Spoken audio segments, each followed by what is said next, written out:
तालिबानी सब सोच रहे थे कि अमेरिका की फौज हटे तो इनको हम दिखाएं, और यहां बैठे तालिबान सोच रहे हैं कि ये योगी मोदी हटें और हम इनको मजा चखाएं।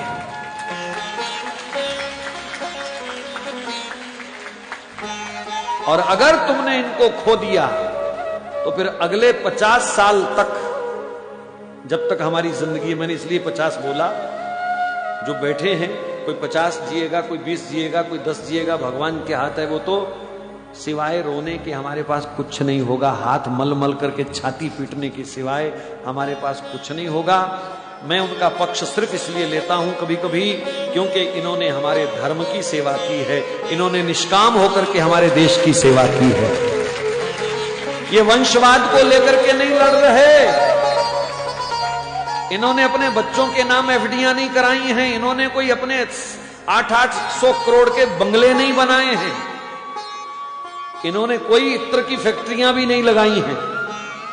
इनका जो कुछ है वो देश के लिए है, देश के हित में है।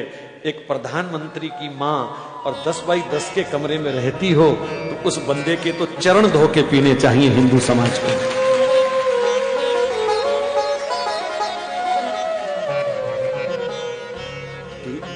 ये देश त्याग का पुजारी है और इस त्याग को भी पूजना पड़ेगा। हो सकता है यहां कोई उनके विरोधी दल के बैठे हों, लेकिन अगर हिंदू हो तो फिर विरोध छोड़ दीजिए। बनता ही नहीं है विरोध करना भैया, किसी भी एंगल से विरोध बनता ही नहीं है। वर्तमान समय तो कहता है एकजुट होकर के आंख बंद करके समर्थन करो बस।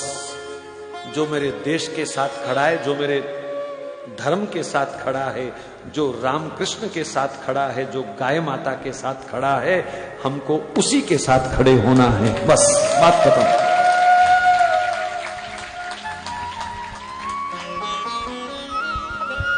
500 वर्ष का कलंक धुल रहा है अयोध्या में है?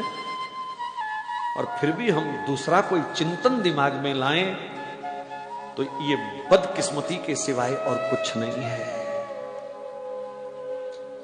ये देश राम का है, ये परिवेश राम का है, और जो राम का सम्मान करे उनका सम्मान हमको करना ही चाहिए हर हालत में।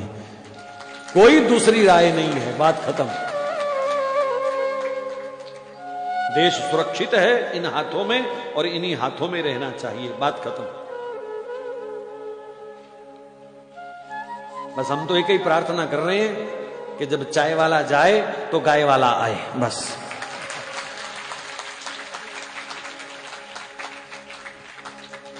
और कोई मंशा नहीं है, बस। ये परमात्मा ऐसी विभूतियों को कभी कभी कृपा करके भेजता है। धनुष बाण लेके स्वयं वो बहुत इमरजेंसी में आता है, अपनी विभूतियों को वो भेजता है। पर ये भी विभूतियां हैं हमारी, इसलिए आंख बंद करके समर्थन करना चाहिए। ये मेरा आपको व्यक्तिगत सुझाव है, बस, और कुछ नहीं है। ये व्यक्तिगत सुझाव है।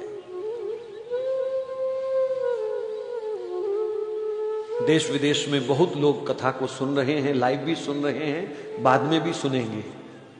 मैं सबको प्रार्थना कर रहा हूं, कम से कम अपना हित पहचानने की आदत डाल लो अब।